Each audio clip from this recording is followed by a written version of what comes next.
Live from Hazard, Kentucky, this is Jammin John's Wrestling News. Here's your news for Monday, February 18, 2019.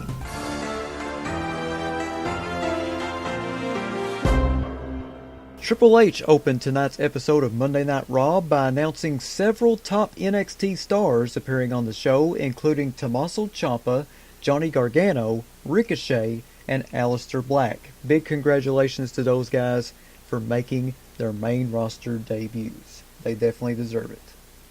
I'm sure all of you have heard this whole controversy about Corey Graves and his wife, and I do have an update on this whole situation. A very messy situation, might I add. Of course, as you know, Corey Graves' wife, Amy Polinsky, has publicly accused him of having an affair with WWE star Carmella. Now, according to ProWrestlingSheet.com, this is the latest update on this whole situation. Sources have indicated that Graves and his wife have actually been in the divorce process for about 6 months. Graves and his wife have reportedly been living separately for the past 2 months. It appears that Graves informed his wife over the weekend that he was seeing someone else, and she reacted to the news publicly. Graves' alleged relationship with Carmella apparently began after he stopped living with his wife. Since then, Graves' wife recently shut down her Instagram account. Stay tuned to Jammin John's Wrestling News for any further breaking news updates on this story. The WWE announced the following today. Are you ready?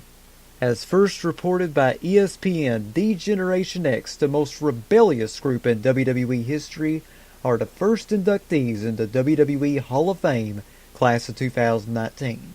As first reported by ESPN, Triple H, Shawn Michaels, who now joins Ric Flair as a 2-time inductee, Road Dogg Jesse James, Billy Gunn, X-Pac, and the late great Chyna will take their place in sports entertainment history during the 2019 WWE Hall of Fame induction ceremony on Saturday, April 6 at the Barclays Center in Brooklyn, New York during WrestleMania 35 week. Tickets for the ceremony will be available starting Friday, February 22nd at 12 p.m. Eastern Time. D-Generation X was born out of the friendship between Shawn Michaels and Triple H, along with Chyna and their insurance policy, ravishing Rick Rude. The two pals were lewd, rude, and in-your-face bucking authority and letting everyone in their way know that they had 2 words for them. Their penchant for crossing the line, which regularly led to Bret the Hitman Hart calling Michaels nothing more than a degenerate, which HBK embraced, sparking the idea behind the alliance's name. When Shawn Michaels went on a hiatus from the Squared Circle following WrestleMania 14, Triple H expanded the membership of the group, welcoming in the New Age Outlaws, Road Dogg and Billy Gunn, and the cocky X-Pac. Though you might not think it would be possible, the new DX turned up the irrelevance to 11 and helped lead WWE into the Attitude Era. DX's defiance wasn't just limited to WWE.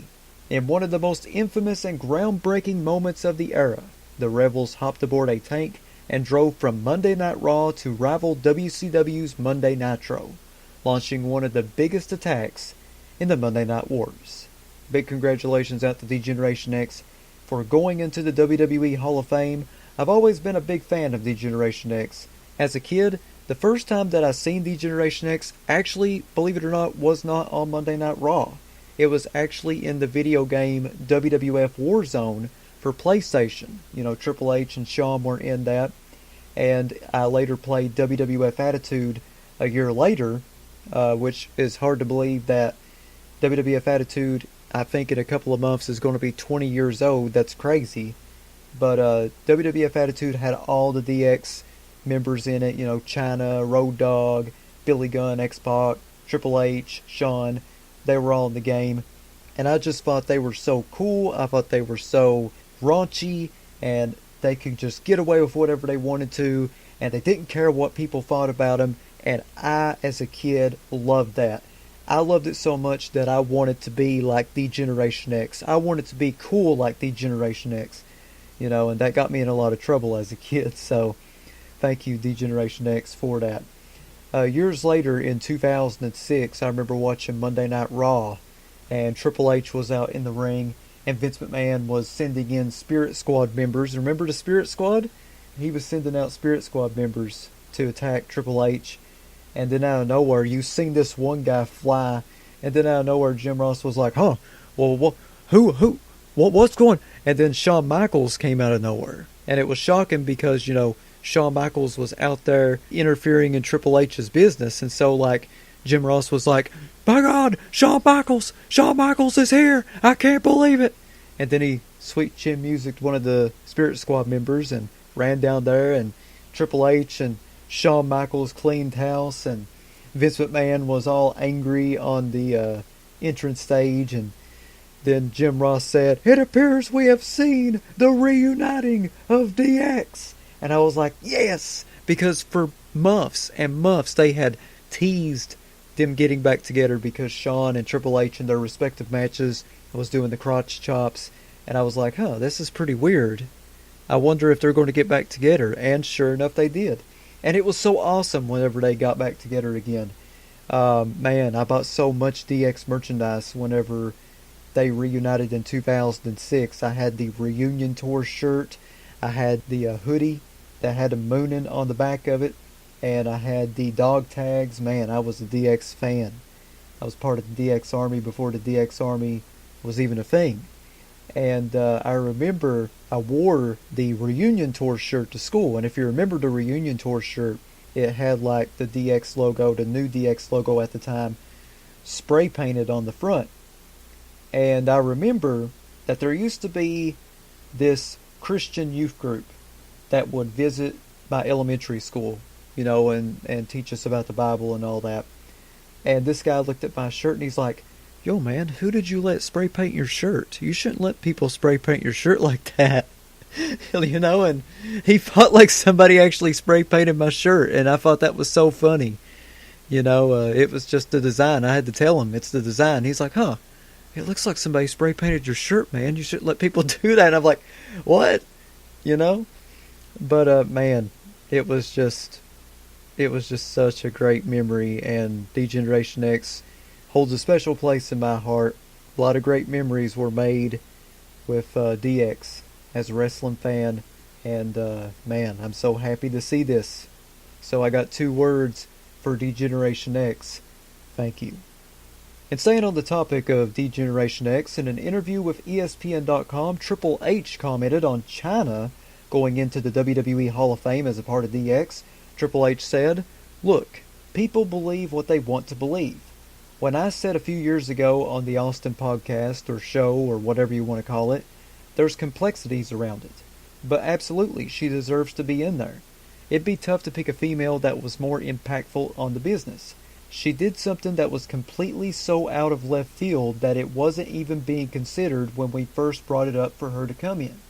It wasn't even a consideration. It wasn't an easy thing.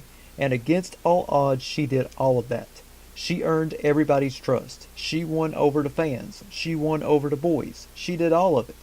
Triple H continued on by saying, from that standpoint, absolutely 100% deserves to be in the Hall of Fame, and should probably be more than once, as a group, but individually as well. There's more complexity to that than meets the eye, but here we are. I'm just happy that it's here. I'm happy for her family, the people that she was close to, that hopefully this is super meaningful to them. I know it would be to her. It's a great thing, very deserving. Meanwhile, Chyna's social media account reacted to the Hall of Fame news with the following tweet on Twitter, we did it, they are letting Chyna in, she's in. So, big congratulations out to Chyna's family. Yes, I've been wanting to see this for many, many, many, many years, and she's finally in. And I think, yes, I gotta agree with Triple H, she is very, very deserving of being in the Hall of Fame. In an interview with GolfNews.com, Paige commented on the WWE women being held back prior to the women's division. Paige said, it was never WWE holding the women back. It was the fans not taking them seriously. They wanted to see more of the male characters many years ago. It was a male-dominated sport. When I first started, there were only 5 women there. It was a struggle, but WWE just believed in us. When I got into the ring, I wanted to prove to the fans that girls were capable of having good matches, and sometimes even better. That was kind of my mission from the get-go. Now there's obviously a revolution. A fan on Twitter by the name of Boris decided to call out Paige for her comments by citing examples of the WWE holding women back over the years. Boris tweeted, "Since Paige claims WWE never held women back, here are some of the struggles the divas went through back in the day." Michelle McCool saying how she and Melina were yelled at backstage for being better than the guys. Michelle McCool and Victoria having to redo their match because their punches looked too good. Melina and Ashley almost getting their WrestleMania match cut. Their match still didn't get more than 3 minutes. Lay Cool and Trish almost getting their WrestleMania match cut as well and having to rush through it at the last minute. The Bella Twins and the Funkadactyls getting their WrestleMania match cut because the Undertaker and CM Punk match went into overtime. Tori Wilson and other women begging to use weapons and get more physical but not being allowed to do it. Nikki Bella saying how her match with AJ, which was supposed to go for 15 minutes, got cut to 30 seconds, and how they killed her storyline with Brie without no explanation. And who can forget when they had 24 women, past and present, competing at WrestleMania and decided to give a man the win just because they thought it was funny. Of course, she's referring to when Santino Marella won that Battle Royal to become Miss WrestleMania. Dave Meltzer of F4WOnline.com noted the following about Becky Lynch's Royal Rumble victory.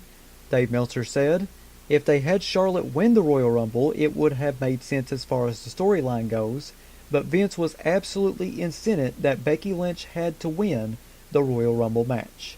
Thanks to WrestlingNews.co for the quotes. And finally, here on Jammin' John's Wrestling News, Kofi Kingston commented on the Elimination Chamber match and almost winning the WWE Championship from Daniel Bryan. Kofi Kingston tweeted on Twitter, "I wanted to say thanks to everyone for all the love and good vibes over the past week. Your support has been just overwhelming. Tonight didn't go our way, but I believe that we are one step closer." And by the way, if you have not seen his match in that Elimination Chamber with Daniel Bryan, go on the WWE Network right now and watch the Elimination Chamber pay-per-view, because man, that was one of the best matches I've ever seen from the WWE, and in my opinion, probably the best match from WWE this year. Kofi Kingston is such an incredible wrestler. He always has been, ever since he came into the WWE in 2008, and I think that he deserves to be WWE Champion, and I want Kofi Kingston to be against Daniel Bryan at WrestleMania. And, who knows, maybe he'll become the first African-American WWE Champion. I'd love to see that. So big congratulations to Kofi for an amazing performance, not only at the Elimination Chamber, but also during the Gauntlet match on SmackDown.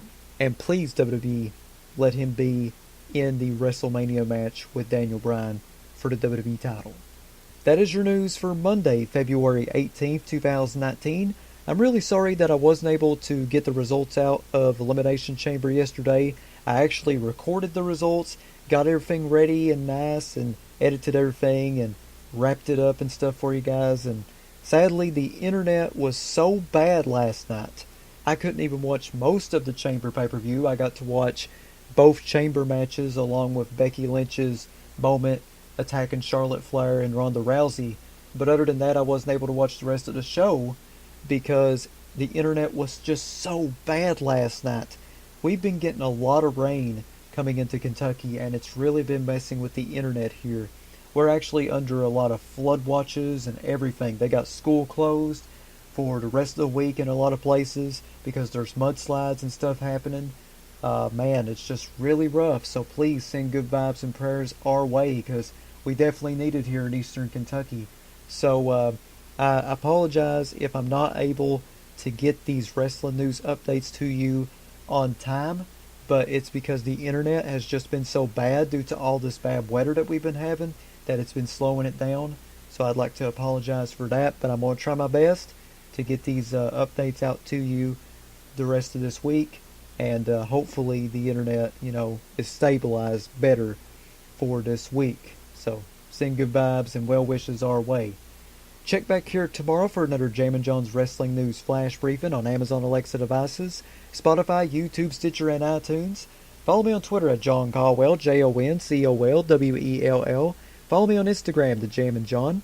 If you'd like to sponsor Jammin' John's Wrestling News or your wrestling promotion, wanting to get your next big event out, you can email me, jzcaldwell@gmail.com. That's JZCOLWELL jaminjohn@gmail.com. Big shout out to Ryan Hurdle and Tony Nelson for subscribing to my Patreon. You too can subscribe to me by going to patreon.com/jamminjohn. I have free packages on there ranging from free to $7. Not a whole lot of money. I would really appreciate it if you supported me a little bit financially. Once again, that's patreon.com/jamminjohn. This is Jammin John saying thanks, goodbye, and I'll see you tomorrow.